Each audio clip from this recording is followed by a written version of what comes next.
Irish Fairy Tales. Chapter 40.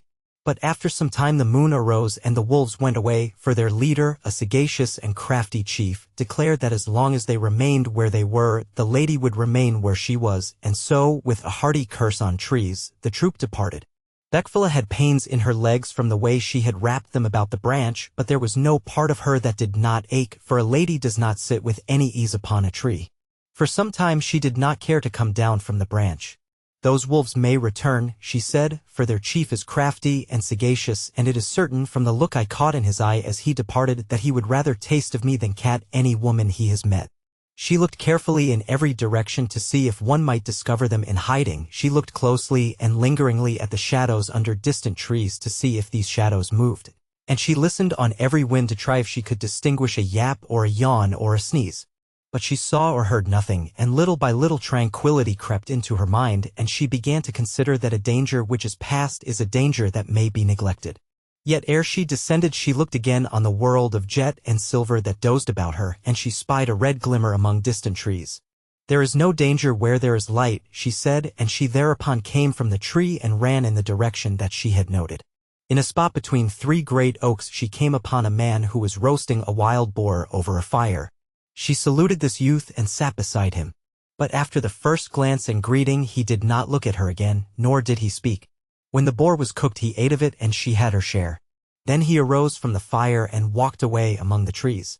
Beckfula followed, feeling ruefully that something new to her experience had arrived, for, she thought, it is usual that young men should not speak to me now that I am the maid of a king, but it is very unusual that young men should not look at me. But if the young man did not look at her she looked well at him, and what she saw pleased her so much that she had no time for further cogitation.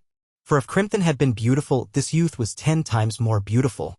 The curls on Crimpton's head had been indeed as a benediction to the queen's eye, so that she had eaten the better and slept the sounder for seeing him. But the sight of this youth left her without the desire to eat, and as for sleep, she dreaded it, for if she closed an eye she would be robbed of the one delight in time, which was to look at this young man, and not to cease looking at him while her eye could peer or her head could remain upright. They came to an inlet of the sea all sweet and calm under the round, silver-flooding moon, and the young man, with Beckfula treading on his heel, stepped into a boat and rowed to a high-jutting, pleasant island. There they went inland towards a vast palace, in which there was no person but themselves alone, and there the young man went to sleep, while Beckfula sat staring at him until the unavoidable peace pressed down her eyelids, and she too slumbered. She was awakened in the morning by a great shout. "Come out, Flan, come out, my heart." The young man leaped from his couch, girded on his harness, and strode out. 3 young men met him, each in battle harness, and these 4 advanced to meet 4 other men who awaited them at a little distance on the lawn.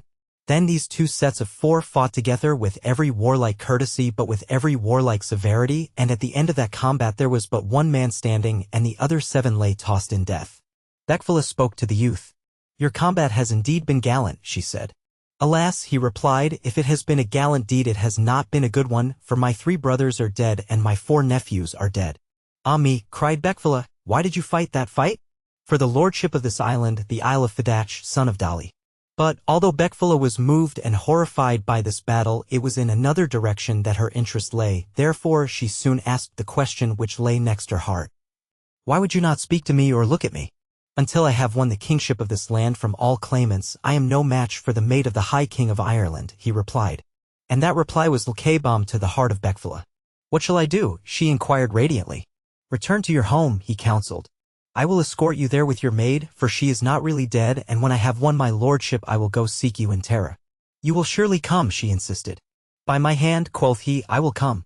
These 3 returned then, and at the end of a day and night they saw far off the mighty roofs of Tara massed in the morning haze. The young man left them, and with many a backward look and with dragging, reluctant feet, Beckfula crossed the threshold of the palace, wondering what she should say to Dermod and how she could account for an absence of 3 days' duration.